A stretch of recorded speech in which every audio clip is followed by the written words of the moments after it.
राजकारणात पोकळी तयार झाली की ती फार काळ टिकू शकत नाही, कारण ती भरून काढायला कुणी ना कुणीतरी तयार होतच. अजित पवार यांच्या निधनानं राष्ट्रवादी काँग्रेसमध्ये पोकळी तयार झाली.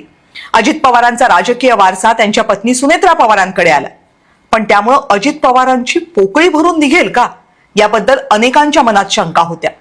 पण दादांच्या निधनानंतर 2च महिन्यात सुनेत्रा पवार यांनी या सगळ्या शंकांना नीट उत्तर दिले, आणि तेही एक शब्दही न बोलता. फक्त एक पत्र लिहिलं आणि सुनेत्रा पवारांनी सगळ्या राष्ट्रवादीला संदेश दिला. हे पत्र आहे 10 मार्च 2026 चं. पत्र लिहिलंय केंद्रीय निवडणूक आयोगाला. राष्ट्रवादी काँग्रेसच्या राष्ट्रीय अध्यक्ष म्हणून माझी म्हणजे सुनेत्रा पवार यांची निवड झालीये हे सुनेत्रा पवारांनीच पत्रातून केंद्रीय निवडणूक आयोगाला कळवलं. आणि त्याच पत्रामध्ये आणखी एक ओळ लिहिली. 28 जानेवारी पासून ते 9 मार्च पर्यंत राष्ट्रवादी काँग्रेसच्या वतीनं कुणीही केंद्रीय निवडणूक आयोगासोबत जो काही पत्रव्यवहार केला असेल तो रद्दबातल मानावा. 28 जानेवारीला अजित पवारांचं निधन झालं होतं आणि 10 फेब्रुवारीला सुनेत्रा पवार अध्यक्ष झाल्याचं आयोगाला कळवलं गेलं होतं. म्हणजे अजित पवारांनंतर सुनेत्रा पवार पक्षाच्या अध्यक्ष होईपर्यंत जे जे काही झाले ते सगळं रद्द.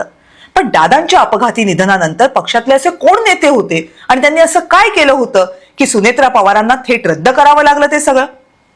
ते नेते होते प्रफुल्ल पटेल आणि सुनील तटकरे. अजित पवार यांच्या निधनाच्या 1.5 महिना अगोदरच निवडणूक आयोगानं पक्षाकडे त्यांच्या घटनेची कॉपी मागितली होती. तीच कॉपी पटेल आणि तटकरेंनी आयोगाला दादांच्या निधनानंतर पाठवली. पण त्यात प्रफुल्ल पटेलांना अनेक महत्वाच्या मुद्द्यांवर अध्यक्षांच्या बरोबरीचे अधिकार दिले गेले होते. शिवाय अध्यक्षांच्या निधनामुळे कार्याध्यक्षांकडे म्हणजे प्रफुल्ल पटेलांकडे पक्षाचे पूर्ण अधिकार असल्याचं कळवण्यात आलं होतं. त्यामुळे या 2 नेत्यांनी पक्षाचा ताबाच घेण्याचा प्रयत्न केला असा दावा रोहित पवारांनी केलाय. आता पक्ष चालवायचा असेल तर ही बाब प्रचंड धोकादायक ठरू शकते.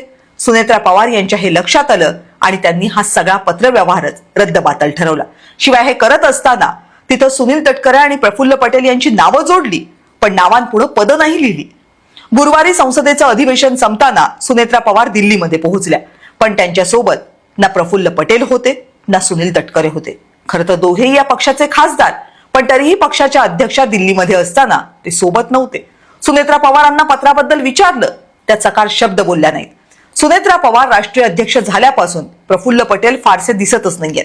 खरात प्रकरणामध्ये तटकरेही काहीसे अडचणीत आलेत आणि बरोबर तेव्हाच 10 मार्चला सुनेत्रा पवारांनी लिहिलेलं पत्र त्या दिल्लीत असताना अचानकपणे माध्यमांमध्ये येतं.